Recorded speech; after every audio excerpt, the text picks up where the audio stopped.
हम गुरु तेग बहादुर जी की जीवन, उनके कौतुक कथाएं और शिक्षाओं पर विचार कर रहे थे।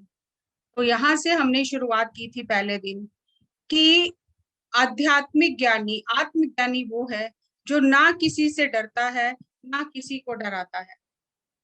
निडर, जो स्वयं भी निडर है और दूसरों को भी निडर रहने का मार्ग बताता है।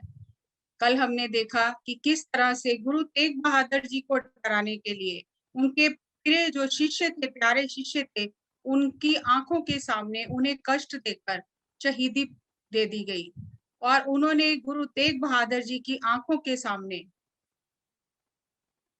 सिमरन करते हुए, पाठ करते हुए उस मृत्यु को स्वीकार किया, लेकिन अपना धर्म नहीं छोड़ा। और एक दिन बाद गुरु तेग बहादुर जी से फिर दोबारा पूछा गया कि आपका क्या फैसला है।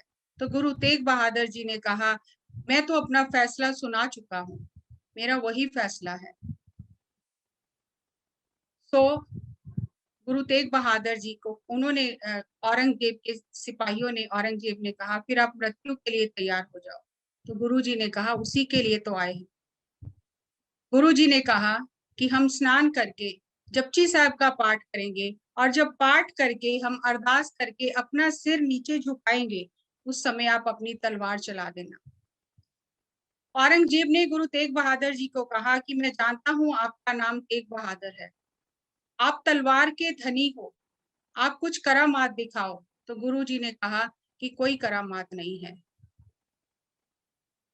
करामात दिखाना कहर करना है, तुम्हें जो करना है तुम अपना काम करो, और हमें जो करना है हम अपना काम करेंगे। तो गुरु तेग बहादुर जी ने कोई करामात, कोई शक्ति का प्रदर्शन नहीं किया, और जपजी साहब का पाठ करके जैसे ही श्री गुरु तेग बहादुर जी ने अपना शीश निभाया, तो जल्लाद ने तलवार से सिर को धड़ से अलग कर दिया। गुरु तेग बहादुर जी ने कहा, बाहा जिनादी पकड़िए, सिर दीजिए बाहा ना छोड़िए। गुरु तेग बहादुर बोलिया, धर पइये धर्म ना छोड़िए। गुरु तेग बहादुर जी ने कहा कि जिसको वचन दिया है रक्षा का, जिसकी बाह पकड़ी है, उसकी बाह नहीं छोड़नी है। कितनी भी कठिनाई आए, कैसी भी परिस्थितियां आए, धर्म को नहीं छोड़ना, धर्म का त्याग नहीं करना, और अपने वचनों का पालन करना है। तो गुरु तेग बहादुर जी की चांदनी चौक में शहादत हो गई, शहीदी हो गई। और औरंगजेब ने ये घोषणा की कि जो भी कोई गुरु का सिख है, वो आकर गुरु के अब शरीर को लेकर जा सकता है। लेकिन सब लोग ये दृश्य देखकर इतना डर गए थे कि कोई भी सामने नहीं आया।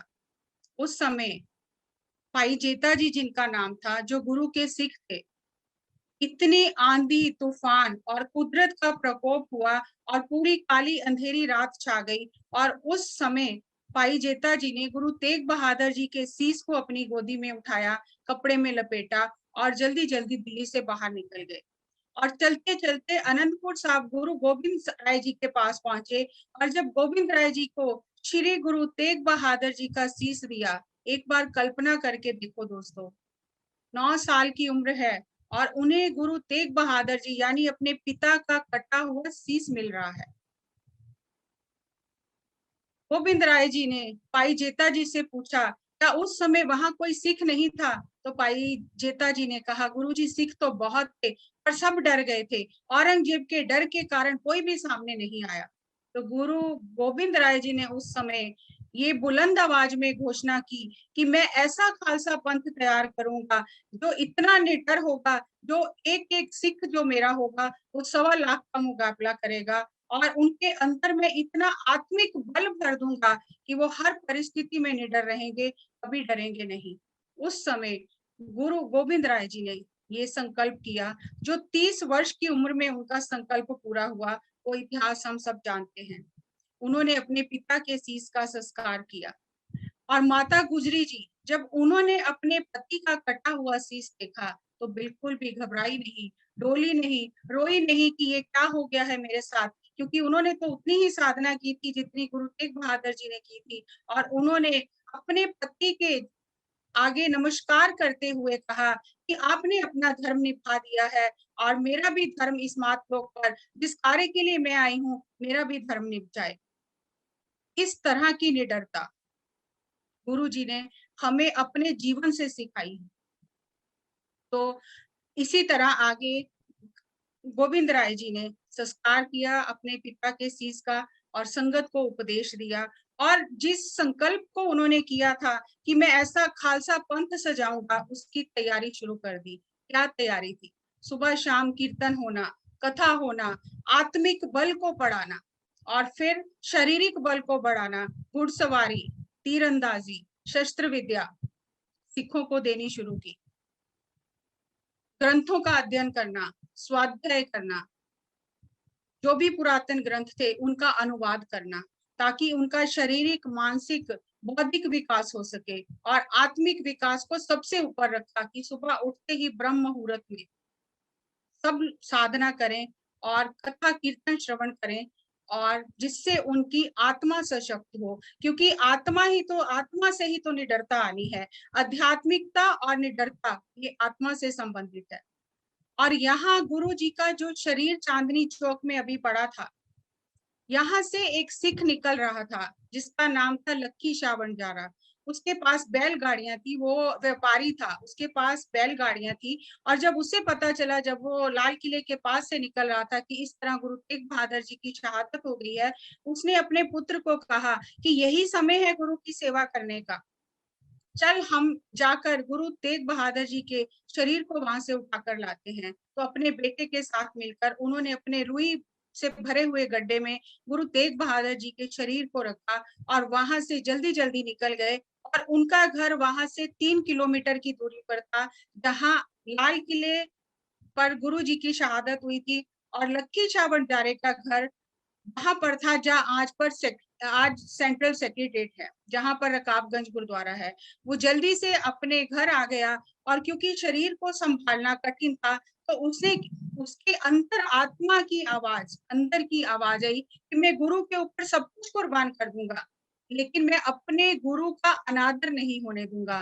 तो लक्की शाह बंजारे ने श्री गुरु तेग बहादुर जी के शरीर को अपने घर में रखा, चारों तरफ से घर को बंद करके अपने घर को आग लगा दी। और जब आग बहुत तेजी से भड़क गई और इधर मुगल सिपाही ढूंढते हुए आ गए, जैसे ही अंधेरा छटा, आंधी थमी, तो देखा ना तो गुरुजी का सिर था वहां पर, ना गुरुजी का सिर के नीचे का हिस्सा धड़ था वहां पर। तो उसकी ढूंढ शुरू हो गई, ढूंढना शुरू किया कि कौन लेकर गया है, कहाँ गया है।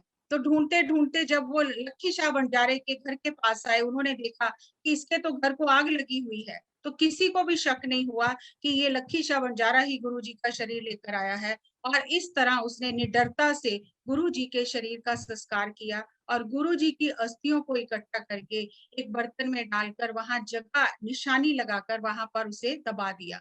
और धीरे धीरे कुछ समय बाद वो भी गुरु गोविंद राय जी के पास आनंदपुर पहुंचा और उसने सारा वृतांत सुनाया। इस तरह की निडरता गुरु तेग बहादुर जी ने सिखों में भरी। गुरु तेग बहादुर जी की शहीदी से जो आम लोग थे उनकी आत्मा जागृत हो गई, आत्मा को झंझोड़ कर रख दिया उनकी शहीदी ने। और लोगों को ये समझ आ गया कि शरीर तो एक दिन जाना है, लेकिन किस प्रकार से धर्म का पालन करना है, अपने धर्म पर अडिग कैसे रहना है। तो लोगों के अंदर गुरु जी की शहादत से वो बल जो था, वो बल आना शुरू हो गया। और जब गोविंद राय जी को ये सारी बातें पता चली, तो गोविंद राय जी ने कुछ श्लोक उच्चारण किए, जिसमें गुरु तेग बहादुर जी की शहीदी का वर्णन किया। इतनी सुंदर शब्दावली, एक एक अक्षर इतना सुंदरता से पिरोया हुआ काव्य में। गुरु गोविंद राय जी ने कहा, तेग बहादुर के चलत भयो जगत को सोग। कि गुरु तेग बहादुर जी की शहीदी के बाद, उनके जाने के बाद पूरे जगत में एक शोक की लहर दौड़ गई। है सब जग भयो, जय जय जय सुरलोक। एक तरफ वो धरती की बात कर रहे हैं कि धरती पर उस समय क्या हुआ, शहादत के बाद सभी लोग उदास हो गए, हाहाकार हो गई, और लोग कहने लगे कि इस जुल्म के राज का अंत होना चाहिए। परमात्मा के आगे प्रार्थना करने लगे।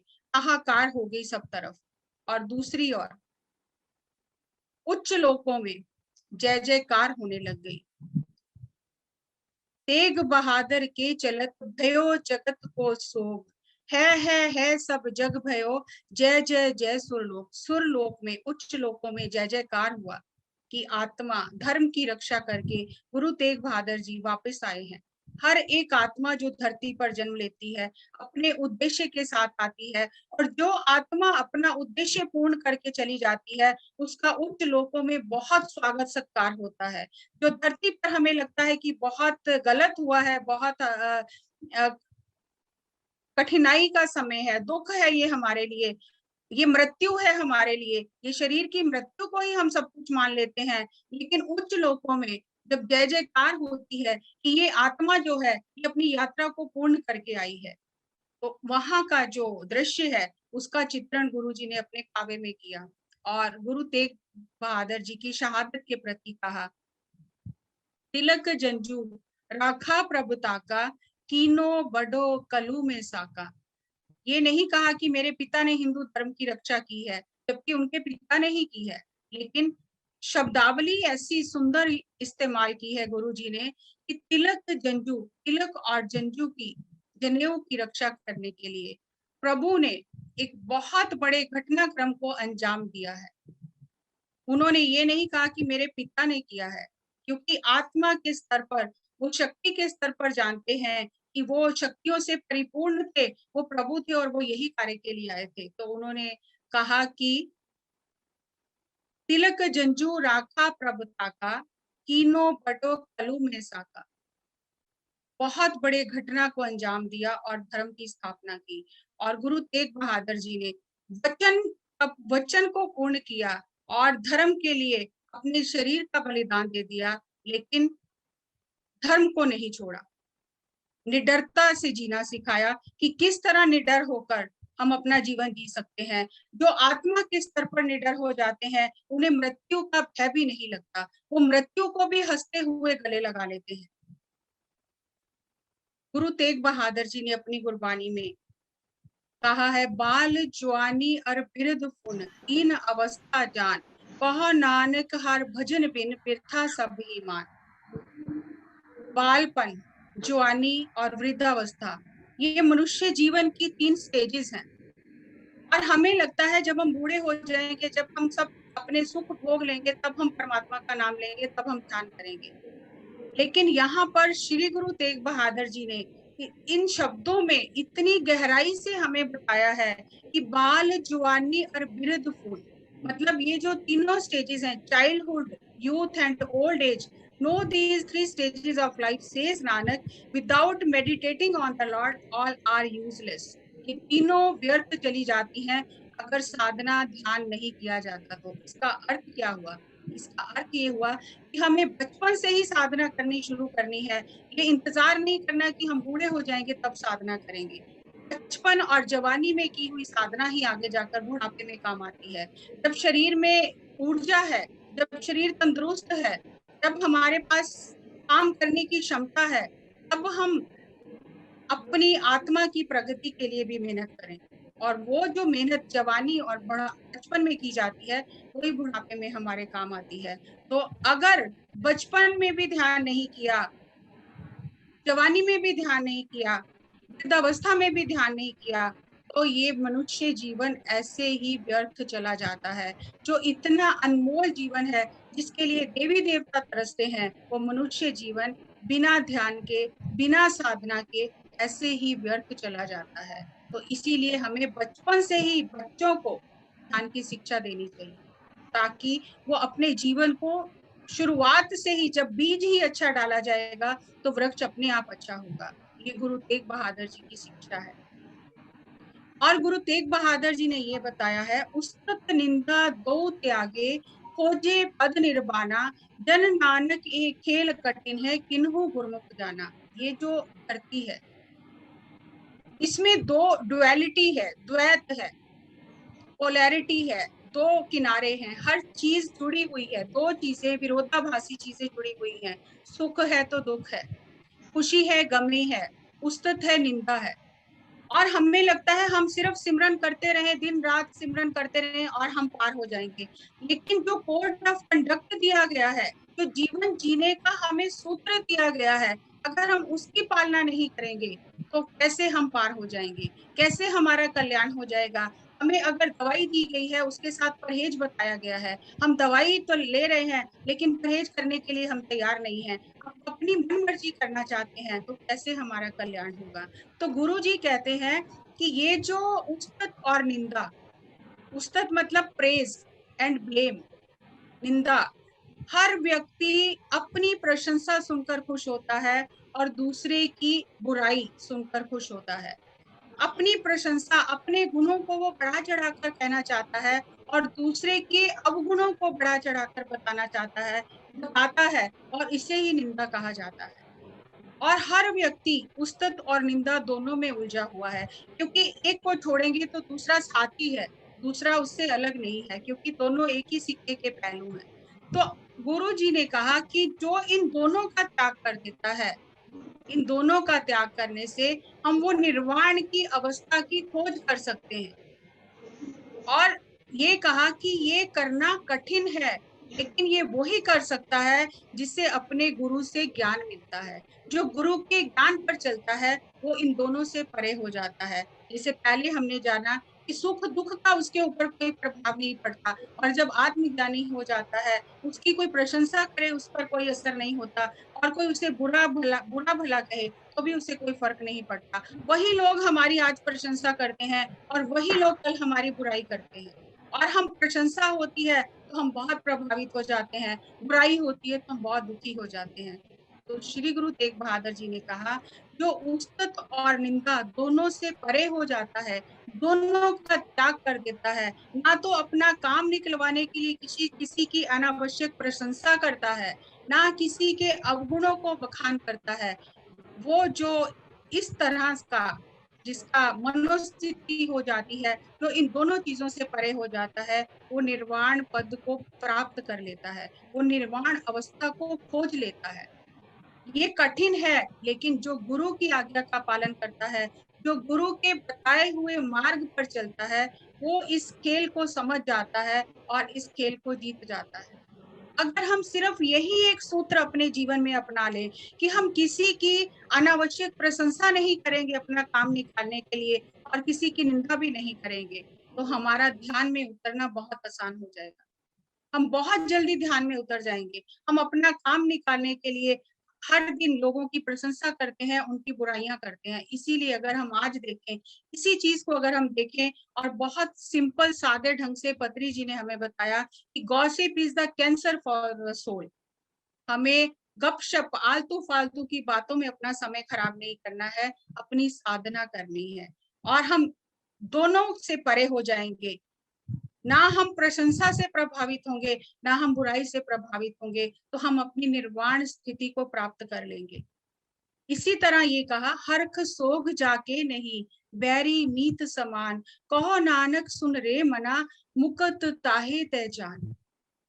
One who is not affected by the pleasure and pain, who looks upon friend and enemy alike, says Nanak, listen, O mind, know that such a person is liberated.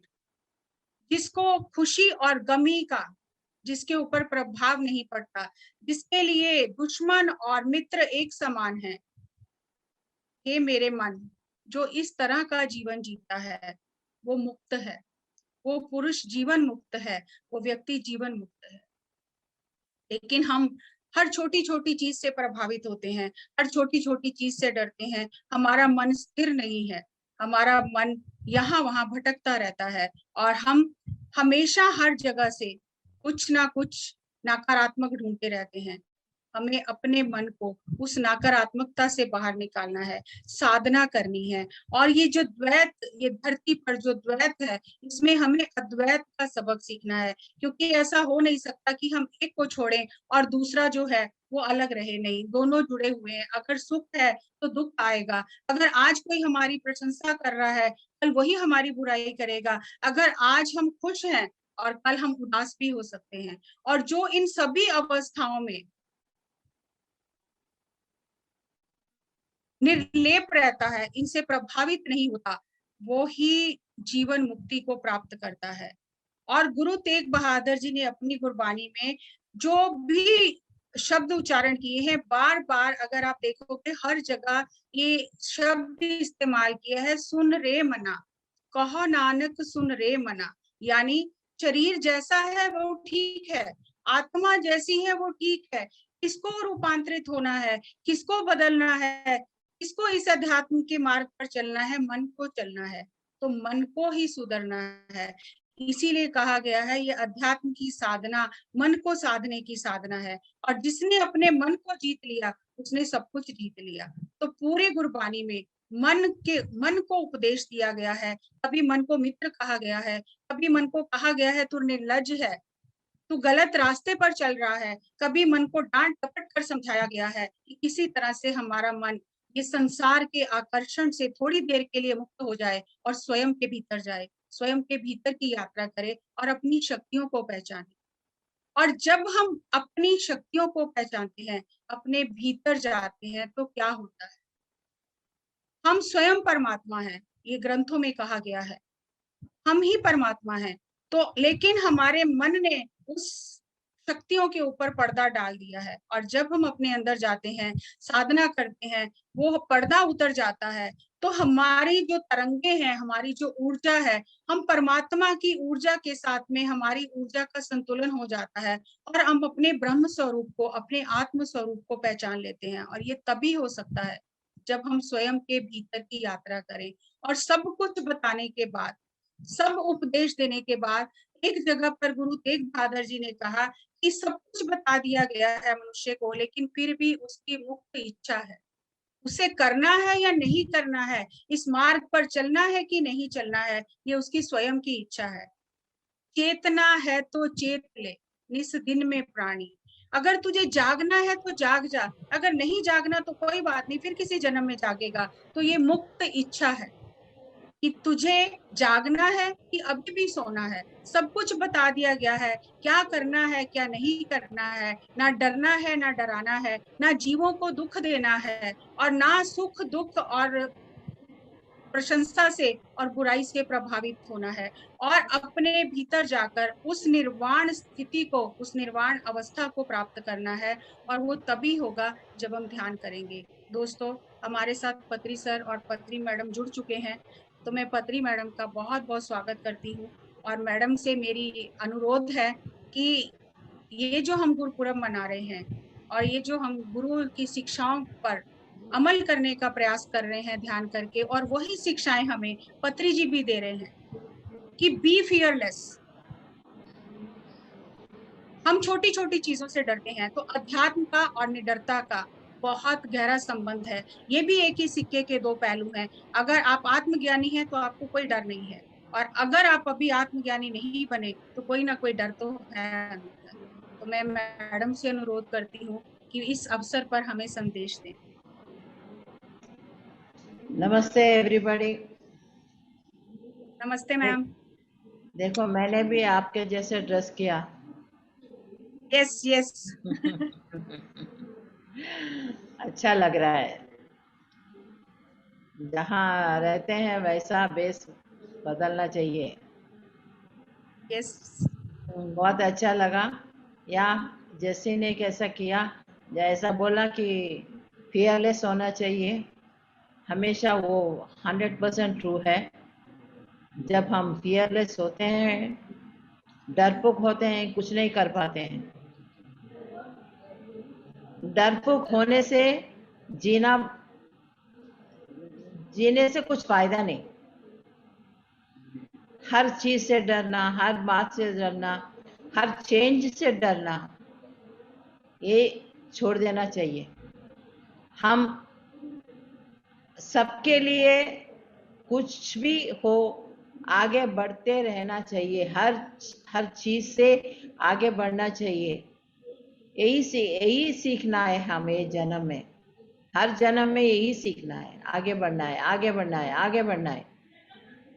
कुछ भी हो, हर्डल्स बहुत आते हैं जिंदगी में, मगर वो उधर रुकना नहीं। वो हर्डल्स को निकाल के बाहर फेंक के हम आगे निकलना चाहिए। यही तो हर गुरु सिखाते हैं, हर गुरु बोलते हैं, लेकिन हम सीखने के लिए तैयार नहीं होते हैं। इसीलिए हम घर में बैठ के देखो हर मुश्किल को और भी मुश्किल बना लेते हैं। इसीलिए सबको मैं यही अनुरोध करती हूँ कि डरना मना है, डरे तो कुछ नहीं मिलेगा। Fearless is that is the weapon to achieve everything and fight for everything and achieve everything. Fight करना है, अचीव करने के लिए फाइट करना है। Without fighting and without having a fearlessness, nothing you will get. हमेशा जागृति से जो जैसे हम जिस काम पे हम लगे हैं उस काम को पूरा करना चाहिए। पूरा मतलब पूरा 100%. We have to give our time 100%. घर का काम करना है, बाकी काम वो करना है, मतलब स्पिरिचुअल। जैसे हम आगे बढ़ने की सोच है तो आगे बढ़ने की सोच के लिए क्या करना है वो सोचना है। अगर हमको उसको रास्ता मिल गया तो वो रास्ते पे चलना शुरू कर लेना चाहिए वही मिनट, क्योंकि time will not wait for you. Time is very costly. अगर 1 मिनट गया तो 1 मिनट नहीं आएगा। पैसे हम कमा सकते हैं बाद में भी, लेकिन टाइम को खरीद नहीं सकते जितना भी हो। इसीलिए टाइम को वैल्यू देना, जो टाइम पे क्या करना है वो करना है। पढ़ने के टाइम में जैसे हम पढ़ते हैं और शादी के टाइम पे शादी करते हैं, बच्चों के टाइम पे बच्चे करते हैं, बच्चों को देखभाल करते हैं, बड़े करते हैं, उसको पढ़ाते हैं। इसके साथ साथ अपने ऊपर भी ध्यान देना है जो हम कर रहे हैं। आजकल बच्चे कितने ध्यान कर रहे हैं। ध्यान is so important in everybody's life, everybody's life. It is not just a time pass. हम उसको टाइम पास की तरह नहीं लेना है। ध्यान बहुत अहम काम करता है हमारी जिंदगियों में। इसीलिए सबको बोलते हूँ कि ध्यान को सीरियसली लेना है और इजी नहीं लेना है। ध्यान हम सबको ऐसा है कि ध्यान कहीं जाके करना है, पहाड़ों में जाके बैठ के करना है, ये सब नहीं है ना हमारे इसमें स्पिरिचुअलिटी में। जहाँ रहते हो वही करो, जहाँ सोते हो वही पलंग के ऊपर बैठ के करो। बहुत आसान है। जब ध्यान करते हैं सब डर चले जाते हैं। मैं वैसे ही किया था, मुझे वैसी है, मैं अचीव किया है, इसीलिए मैं आपको बोल रही हूँ जो हम करते हैं वही सिखाना है। मुझे अभी किसी का डर नहीं है। डर हो तो झूठ बोलते हैं, झूठ के ऊपर और भी झूठ बोलना पड़ता है उसको कवर करने के लिए। इसीलिए अगर नहीं डरे तो काम अच्छा कर सकते हैं, आगे बढ़ सकते हैं, कुछ ले सकते हैं, अचीव कर सकते हैं। इसीलिए आप सब ध्यान करो और डर को भगाओ। Okay, thank you ma'am, thank you very much for this wonderful message. तो मैम आपसे रिक्वेस्ट है कि आज आप हमें ध्यान कराइए। मैं yes, we want to meditate with you. Sure, yes, फिर we will do meditation for 15 to 20 minutes. Okay.